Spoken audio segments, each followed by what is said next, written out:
এখানে বাবা গোলমরিচ তারপর আমলকি আদা দিয়ে একটা জল বানায় রোজই সকালবেলা, বাবা ফুটিয়ে এটা বাবাও খায় আবার মায়ের জন্যও বানায়। এদিকে মা ভাতও বসিয়ে দিয়েছে, মেয়ের জন্য দুধ গরম বসিয়েছে, একটু হরলিক্স খাওয়াবো তাই, তো মায়ের জন্য রেখে দিয়েছিল। তারপরে যে মেয়ে পুতুলকে সব বোনের মেকআপ পাউডার দিয়ে খেলছে।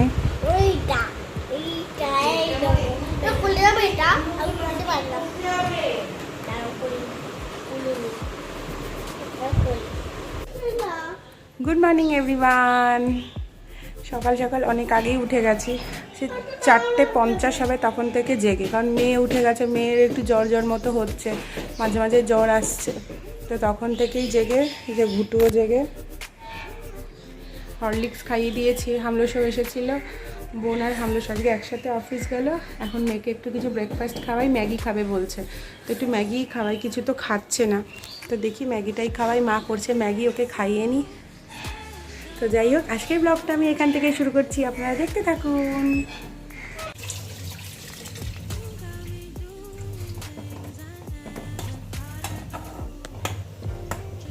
জামা ষষ্ঠী প্রচুর লিচু এনেছিল বাবা, সবাইকে এনেছিল, তো সেই লিচুগুলো ফ্রিজে এমনি খোসা সমেত রাখলে না শুকিয়ে যাচ্ছিল, তো এটা একটা কন্টেনারের মধ্যে খোসাগুলো ছাড়িয়ে যদি ফ্রিজে রাখা হয় তাহলে লিচুগুলো খুব ভালো থাকে।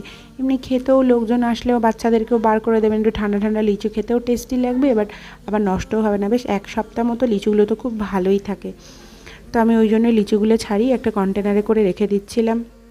মায়ের তো অত সময় হয় না, মা কাজবাজ নিয়ে ব্যস্ত থাকে, তো সেইটাই আমি একটু করে দিচ্ছিলাম, মায়ের তাতে হেল্পও হয়ে যাবে, এদিকে লিচুগুলোও নষ্ট হবে না, ওই জন্য একটু তাড়াতাড়ি করে দিচ্ছি। মা ওদিকে রান্না করছে, আমি গল্প করছি আর মায়ের সাথে, আর এইসবগুলো করছিলাম।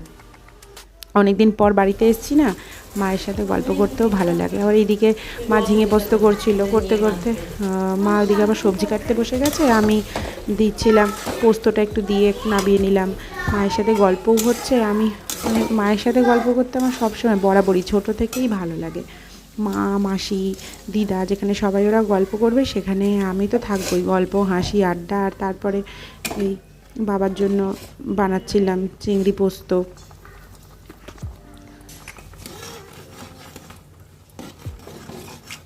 মাঝে মাঝে এসে যে আমি টুকটাক রান্না করি, বোনের, বাবার, মায়ের সবারই ভালো লাগে, কারণ সবসময় তো মাই রান্না করে বাড়িতে, এবার একঘেয়ে দেখবেন একজনের হাতে খেতে খেতে রান্না খেতে আর ভালো লাগে না।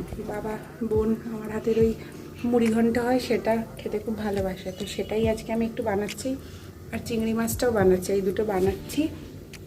আর মেয়ের স্নান হয়ে গেছে, মেয়ে ওপরে হুড়োহুড়ি করে কী দুষ্টুমি যে করছে, ওরা ওপরে দৌড়াদৌড়ি করছে, মাও গেছে ওপরে, আমি ঝটপট আগেই রান্নাগুলো সেরে নিই, অনেক বেলা হয়ে গেছে, 12টা বাজতে যায় প্রায়।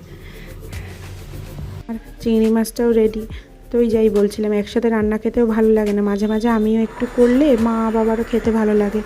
এদিকে আমার মেয়ে বসে আছে বাইরে, বসে বসে লোকজন দেখছে। হ্যাঁ, কেন লোক দেখছো?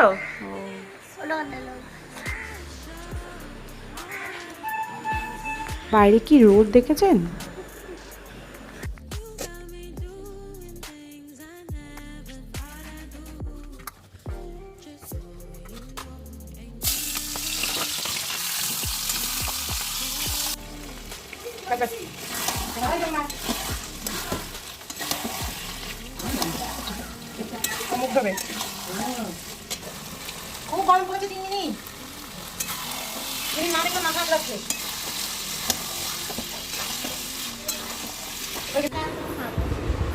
এই যে আমার গুটুর লাঞ্চ, গুটু স্নান করে নিয়েছে, এখন দেখবে টিভি, এই যে মা আসছে টিভি চালাতে, চালিয়ে দাও টিভি, ছোটা ভীম দেখবে। মেয়েকেই ঘুম পাড়ালাম, এখন এই 1:30 পৌনে 2 মতো বাজে। মেয়েটার শরীরটা একদমই ভালো নেই, আবার এখন ওকে লাঞ্চ করানোর পর গাটা গরম গরম মনে হচ্ছিল, তো আবার চেক করলাম, দেখলাম ওই 103 মতো জ্বর, আবার জলপট্টি দিলাম, ওষুধ খাওয়ালাম, তো তারপরে ঘুমালো, সেই ভোর 5টা থেকে ও জেগেই, এতক্ষণে একটু ঘুমালো। দেখি ডাক্তারকে আর একবার কল করে কি বলে, সেই অনুযায়ী না একবার ডাক্তারের কাছে নিয়ে যাবো, বুঝতে পারছি না কি হয়েছে, এরকম আর কি জ্বর এরকম সিচুয়েশানে পড়িনি কখনো, মানে এতটা জ্বর এই প্রথমবার, মানে এই 2-1 দিন ধরে এরকম জ্বরটা রয়েছে, দেখা যাক কি হয় না হয়। তো এবার মা গেছে স্নানে, মা স্নান করে আসলে আমি স্নান করবো, কারণ ওকে তো একা রেখে যাওয়া যাবে না। তো দেখি কি হচ্ছে না হচ্ছে। হামলেশা আসুক, ফোনও করেছি। ভালো লাগে না, বাচ্চার কিছু হলে না একদম ভালো লাগে না, কিছু খাওয়া দাওয়াও করছে না তেমন। ওই একটু ফ্রাইড রাইস মতো করে দিয়েছি, যেমন আর কি ও খায় গাজর দিয়ে, সেটাই করে দিয়েছি। না মাছ মাংস ডিম এমনিও ভালো খায় না, আরোই খাচ্ছে না। তো যাই হোক ওই একটু ফ্রাইড রাইস করে দিয়েছি, সেটাই একটুখানি খেয়েছে। একটু না খেলে তো ওষুধও খাওয়াতে পারছি না, তো জোর করে যেটা ভালোবাসছে সেটাই দিচ্ছি। আর ও এত বেশি চাউমিন খেতে ভালোবাসে, সেখানে মা কালকে রাত্রেবেলা চাউমিন করে দিয়েছিল, খায়নি। কী বলবো, মনটাও খারাপ লাগে। যাই হোক দেখি কি হচ্ছে না হচ্ছে, আপনারাও দেখতে থাকুন। লাঞ্চের মেনুতে ছিল ঝিঙে আলু পোস্ত, তারপর ছিল মুড়ি ঘন্ট আর চিংড়ি মাছ পোস্ত। এগুলো সব মোটামুটি এই দুটো পদ আমি করেছিলাম, আর মা করেছিল। মা আর আমি একসাথে খেতে বসে গেছিলাম। বোন তো ছিল অফিসে, মেয়েও ঘুমিয়ে গেছে। না না, শুধু হাত আসছে। মামুনি স্পেশাল স্যুপ, মামুনি স্পেশাল অর্ডার করে পাঠিয়েছে, মিনির জন্য নিয়ে এসছে। মামুনিও আছে, মামুনি কাটছে। বার করো, মিনি খাবে, মিনির জ্বর হয়েছে না, মামুনি স্পেশাল স্যুপা নিয়েছে। চিকেন বেশি দিস না, একটু স্যুপ দে তাহলেই হবে। ভালো স্যুপটা দিয়েছি, আমি বলে দিয়েছিলাম। একটু মাংস দিই, মাংস খেতে পারবে না, খাবে না, আবার খেয়ে দেবে খেতে পারে।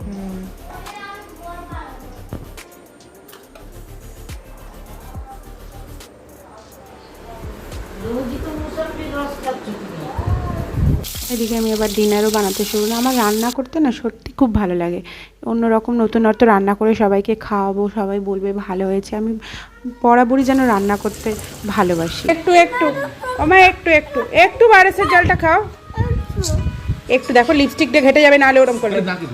একটু একটু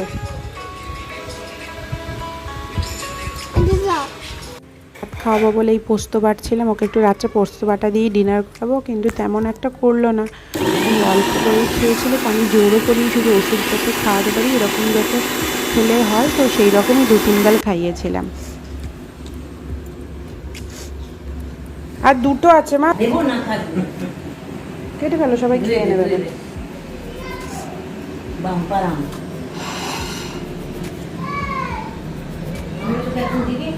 না না কি খাবে না,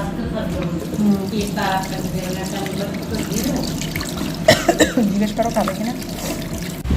আবার শালি জামাইবাবুর মধ্যেই যে প্যাক মাখামাখি হচ্ছে, বোন কি প্যাক মেখেছে, হামলসকেও মাখাচ্ছে, আমাকেও মাখিয়েছিল। এই যে আবার হামলসকে লাগিয়ে দিচ্ছে, শুকাতে দিয়েছে, নিজেও মেখে ফেলেছে।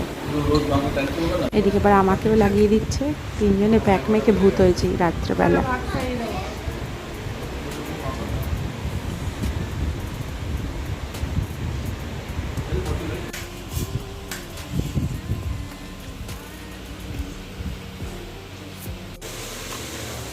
হ্যালো এভরিওয়ান, আবার অনেকক্ষণ পর কথা হচ্ছে, কারণ মেয়ের শরীরটা তেমন ভালো নেই, জ্বর আসছে, আবার একটু পটিও হচ্ছে, তো শরীরটা একদমই ভালো নেই। তো যাই হোক দেখি কালকে সকালবেলা কেমন থাকে শরীরটা, সেই বুঝে না একটু ডক্টরের কাছে নিয়ে যাব। তো এখন 12টা 15 মতো হয়েছে, তো আমি এখন শুতে যাচ্ছি। আমাদের সবার ডিনার কমপ্লিট হয়ে গেছে, মেয়ে এখনও ঘুমায়নি, শুয়ে আছে, ওকে গিয়ে এবার ঘুম পাড়াবো। হামলেশ আজকে আছে, তো ওকে বাড়ি যেতে দেয়নি, মা বলেছে থাকতে। তো যাই হোক আজকের ব্লগটা আমি এখানে শেষ করছি। সবাই ভালো থাকবেন, সুস্থ থাকবেন, সবাইকে ভালো রাখবেন। দেখা হবে কালকে আরেকটি নতুন ব্লগ নিয়ে। Tata, bye bye.